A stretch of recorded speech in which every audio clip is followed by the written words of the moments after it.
If you're considering buying a condo in Florida, then you're going to want to pay attention to this video.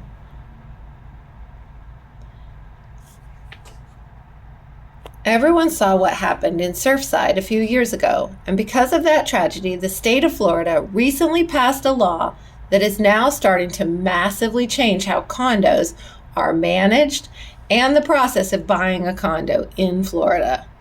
Hey, my name is Melina Rojas, and I'm a real estate agent in South Florida. And in this video, I'm going to be talking about some of the massive changes that are coming to the condo market in 2023 and in 2024 in Florida.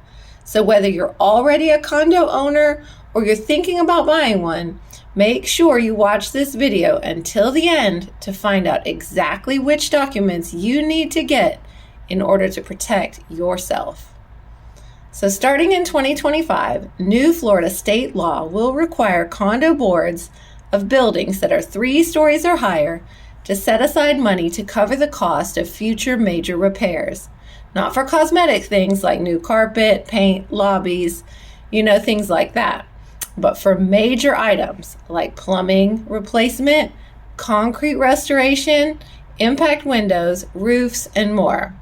To figure out just how much money to set aside, condo boards are being asked to hire companies to do what's called a structural reserve study, which analyzes the association's finances and the potential repair costs. The study has to be done before the end of 2024, but the new law doesn't actually state when the required reserves have to be in the reserve account. So there's a little ambiguity there. The study has to be done before the end of 2024, but the new law doesn't actually state when the required reserves have to be in the reserve account. So there's a little ambiguity there. Florida has 50% more associations that do not have the recommended reserve amount than any other state. This is because previously, under state law, associations could choose to waive reserves and just deal with the problems in the future. They did not have to collect for them. Many condo owners decided to do this to keep their monthly payments lower, and the buildings have delayed the necessary repairs and upgrades way longer than they should have. Either a building collects a small amount of money monthly to put aside for a rainy day, or they do what's called a special assessment, where they do a one-time fee to everyone in the building for large sums of money for a specific project when they're required. Usually, the special assessment can be paid over a bunch of months or years, and if a seller sells the unit, they're required to pay that in full, usually from their sale proceeds. This is what happened, sadly, in Surfside. The building that collapsed needed to collect $10 million, but it kept pushing it off because the people who lived in the building did not want to increase their fees. Now, many of the buildings that had delayed the maintenance and haven't been collecting money monthly to put aside in reserves are facing major special assessments of $40,000, $50,000, $60,000, even $100,000 or more. There are always the horror stories you hear about buyers closing on a condo and finding out 30 days later that there's a special assessment for $50,000 and the buyer had no idea, and now they have to pay it.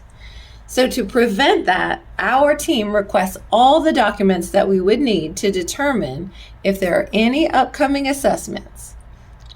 Sometimes management companies make this info a lot more difficult to get than it should be, but they are required to give this to the seller if the seller requests it. So we always put the onus on the seller and the listing agent to get these documents and provide them to us before we start doing inspections or spend any money for the buyer. It is important to get this info up front.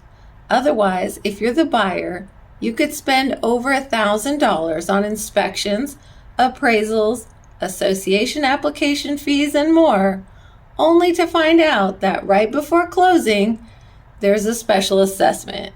There's issues in the building with insurance, and the deal is going to die. Nobody wants this. We don't want to waste our buyers' money, so we do this on behalf of our buyers to make sure that they are protected. Unfortunately, not everyone who buys a condo works with our team. So if you've made the unfortunate decision to have a different realtor help you buy a condo, make sure you're getting the following information from the condo association or the seller.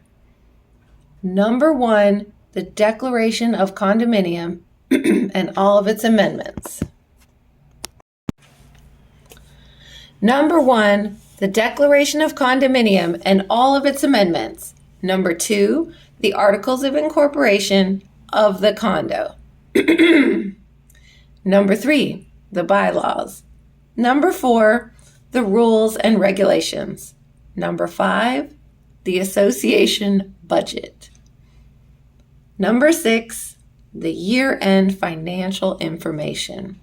Number 7, the frequently asked questions and answers document if the condo has one.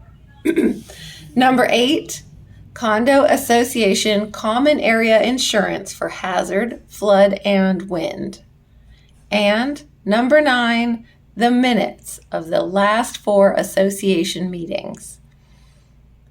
It's not enough to just get this information, but you actually have to read through it and make sure you fully understand what it means. This is where a professional realtor can really come in handy.